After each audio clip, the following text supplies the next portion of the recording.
Alright, so for the fueling for the nitrous kit, the kit comes with this like tap, basically, that you put into the fuel line from the pump to the fuel rail. This is the adapter that you use. You screw this in, it gets tapped in. It's basically just like a little T fitting for it. This will get screwed into there, and then you hook this end to and then the other end to the management.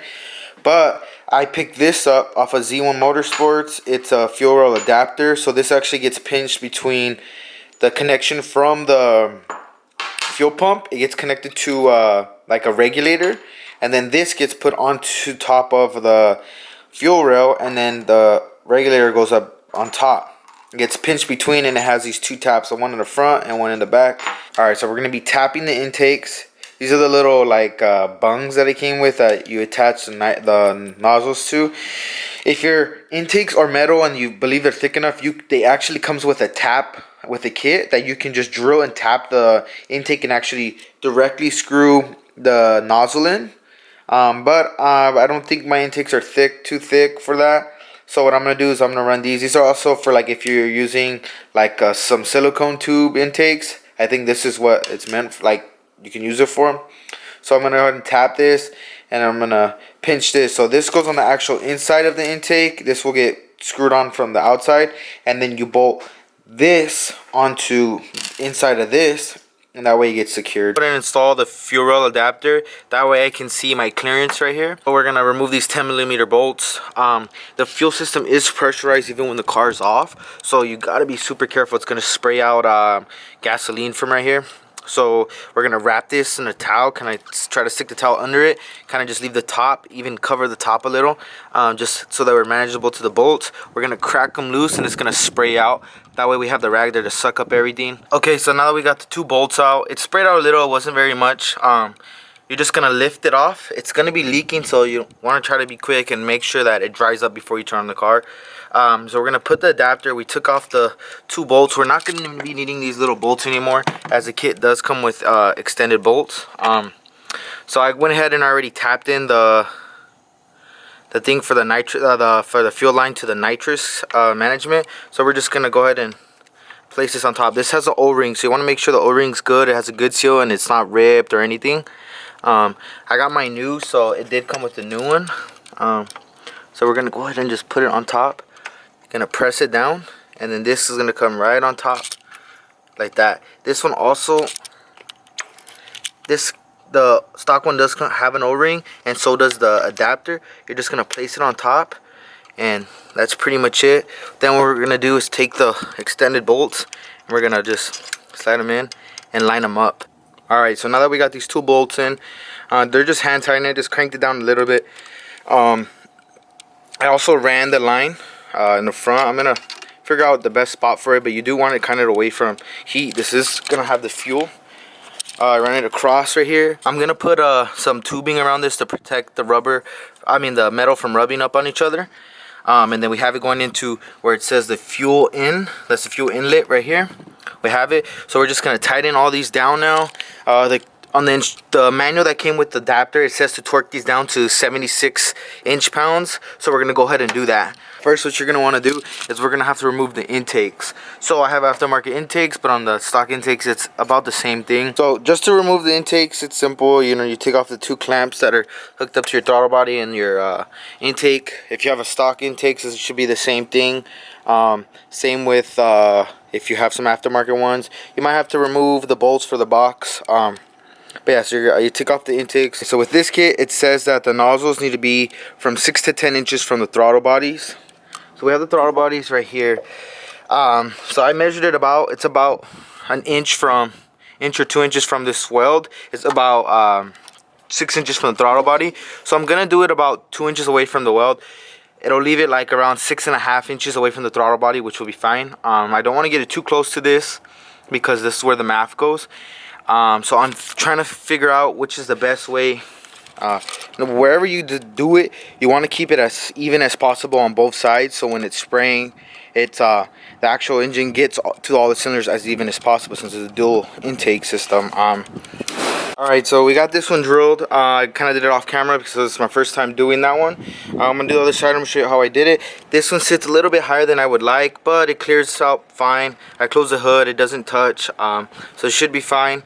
This is nice and tight. I'm going to show you how I did that, but on the opposite side. Okay, so I have it marked right here. So this is just kind of roughly where I wanted it, where it would clear. So I'm going to drill it right a little bit lower, since the other one I did a tiny bit high, so I'm going to do a little bit lower. Not very different. You want to try to keep it as even as possible, because you want to make sure that all the cylinders are getting, you know, equal amounts. You want to try to keep it the same length, same everything, as best as you can. So we're going to go ahead and drill right here. I'm going to first start off with like a pilot hole, tiny one, and then I'm going to step up to a bigger bit, and then I have this stepper bit that I'm going to use. That for the bulkheads, on the kit it says to do a 9/16 hole. I don't know if you can see it, but I marked it. Grabbed the marker where it was 9/16, and I marked it. That way when I'm drilling, I know where to stop. Right when I get to that marker, I really slow down just to try to get a nice even clean cut. And then I'll test fit the bulkhead fitting. You don't want to do it too big. You want to be careful. Also with the shavings, you got to be very careful that you clean out the piping. So just when you do it, better to do it kind of with the hole facing down. I have it sideways right now, but make sure that you clean this up before you put everything back together. So I'll go ahead and do that, and then I'll show you guys. Alright, so I got the hole. Like I said, it's a little bit lower than the other one, because the other one was kind of high. So now that we got this, we want to clean up the outside and the inside edge. It's going to be hard to see. Maybe I can focus in. But on the inside edge, there's going to be a little burr on the very inside. You want to make sure to get all those shavings out, but as you can see, all that metal, you want to make sure to remove that. Okay, so now that we have the hole and it's all cleaned up, I made this little like, I don't know what you would call it, but basically it's this flashlight I have that with like a flexible wand. I basically just put a piece of tape on the edge so that I can fit the bulkhead fitting on there and be able to fish it through, and have my hand here, fit it through there, grab it, and be able to tie the nut onto there. Alright, so I got it on off camera. So we're gonna go ahead and just tighten this a little bit, not very much. You don't want it to not spin, but you don't want to completely keep it where it's at. So just enough to where it's gonna hold in spot and not spin. So we're gonna feed in the actual nozzle for the nitrous. We're gonna feed that in so that we can get it lined up. We're gonna check, make sure that it's all good in clearance, and then we're gonna add some Loctite on the threads. Blue. You don't want to use red. You want to use blue. Blue, it's meant so that you can take it apart. Red is meant for it to be like permanent. So you want to use blue. We're gonna put a little bit on the threads just to keep this, you know, held in place and nice and tight. Alright, so now I got them both mounted. I got the hoses kind of zipped up right here. So yeah, it came out nice. They're nice and tight.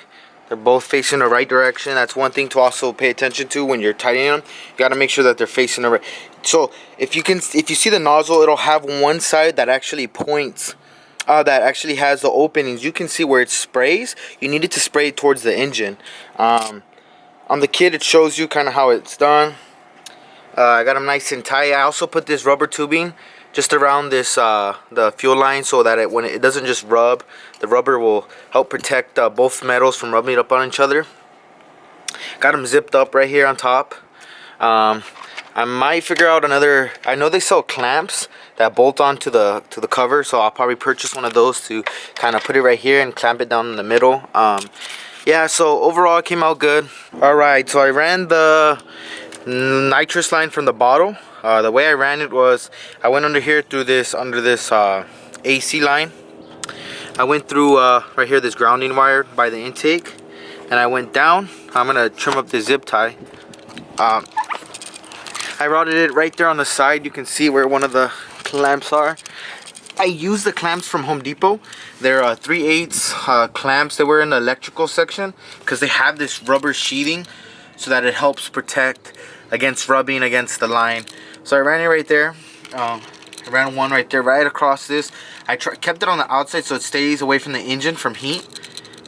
Strapped it up pretty well, so it should be pretty tight. You want to make sure that when you're doing this, that everything is nice and tight. See, this is kind of loose, so I'll probably throw another one right here just to make sure that there's no movement, because you don't want it moving.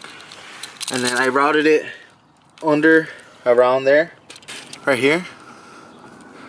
So it's pretty tight. I'm probably gonna put some tubing right here just to avoid it from rubbing. I ran it all along the bottom. All along the bottom, using where there was the underguard right here. I took out all the bolts for it, and I just used that as the mounting bolts for the new for the brackets to hold the line in. So there's a bunch down here. I used them all, filled them all in. And then I went right above, right where the gas tank area is. It's hard to see up there, but you can kind of see how I routed it. I drilled right here, and then I smoothed out the hole where I drilled, bent it so that it kind of fits the form of the way the line comes in. Put one more clamp to keep it nice and sturdy. I just put this tape for now because I ran out of these clamps, so I'm going to buy more. So I just put it there for now to hold the line from moving around. We have some of this, you know, the insulation stuff. I drilled one more hole back here, so I have a hole in here, and then here, fed it through. And I also bent this in the way where I stuck a big screwdriver and I bent it down like this so that it can fit the form of where the line goes. You're going to be left with extra. I ran out of clamps, so I was thinking about putting one more clamp right here on the back, and then having this kind of maybe do like a nice loop and then clamp it. Put like 2 clamps to kind of make it look nice. That way that it fits, but I ran out, so we'll just leave it like that for now.